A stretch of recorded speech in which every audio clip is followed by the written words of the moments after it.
One time when I was going to Bible studies, Derek Luke, the actor. Yeah, big fan of Derek Luke. Yeah, and his wife, Sophia Luke. They were heading the Bible study at that time. And at the end of the study, they said, anybody that wants us to pray for you, come up. Well, for some reason, God just pushed me up there.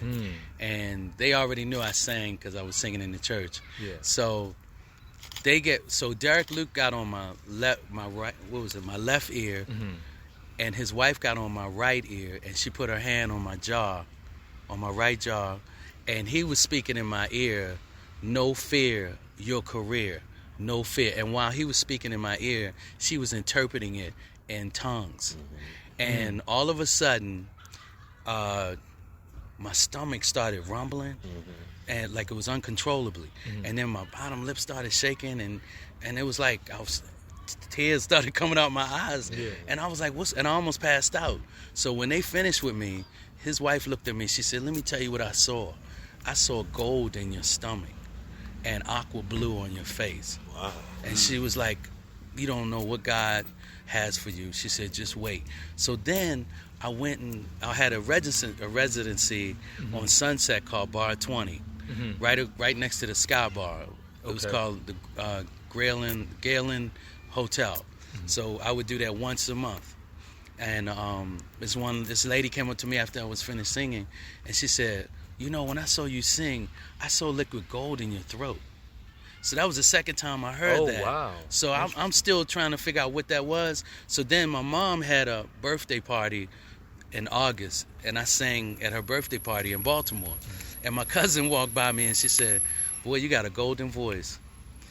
So, so I went, I asked God, and then God told me to talk to this pastor. And I said, what does that mean? He said, well, you know, the streets are paved with gold in heaven, and it's a healing. He said, so every time you sing, you're healing people's souls. So I said, well, I guess I better keep my mouth open. I gotta keep going. Like, man, I can't keep my mouth open. Don't stop singing. You know, and I, you know, so that's what I'm saying. I pray a lot, because I know who I belong to and who I am.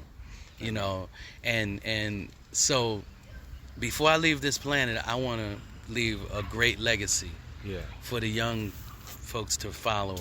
But I want them to become their own entrepreneurs, their own contractors. Stop being a slave under these corporations. Right. Because then you're letting them control your narrative. Exactly. I control my own narrative now, you know, when I got my company, my label. So now I'm helping other people out who never had a chance. You know, you know, I'm going to put him on the label, you know, because I want to see, because, you know, why not? You know, I mean, I'll sign country. Right. You know, if it's making money. Right, and it's hitting and it sounds good. And it's hitting. And, you know. And, you know, that's the difference of why I like a lot of the rappers. Because they come in about the business. Right. You know, whereas versus back in the day, the singers come out, we'll let the record company run everything. Nah. They come in, they knowing the numbers, they knowing what to ask for and what they're not going to. And I think that's great. And we need more of that. Ask questions. Because remember, they didn't want us to read. That's right. But now we're reading, we're more educated. And so it's like, okay, well, what's up with the publishing? You know, like the artists I take on, it's a 60-40 deal. You know, 20. Now, is that for life, or is that just for the time that they're under contract with you? Under contract. Okay. And so with the, you know, because Sony and Universal, they'll get 20%, and then my company gets their 20, and we give them 60, because I have an 80-20 deal. Oh, so you guys take the 40? Yeah. Oh, wow. Yeah, we take the 40 and we split. We give 20 to the distribution companies, and then we take the other 20 and put it back into the label. Man, that's good business. And then not only that, like I said, then we get them into licensing. Yeah. And we take a percentage of that. But when they put their stuff in, they get that for life. Once their songs are placed on television and commercials, they'll get checks for life. Right. You know, because as long as it's running.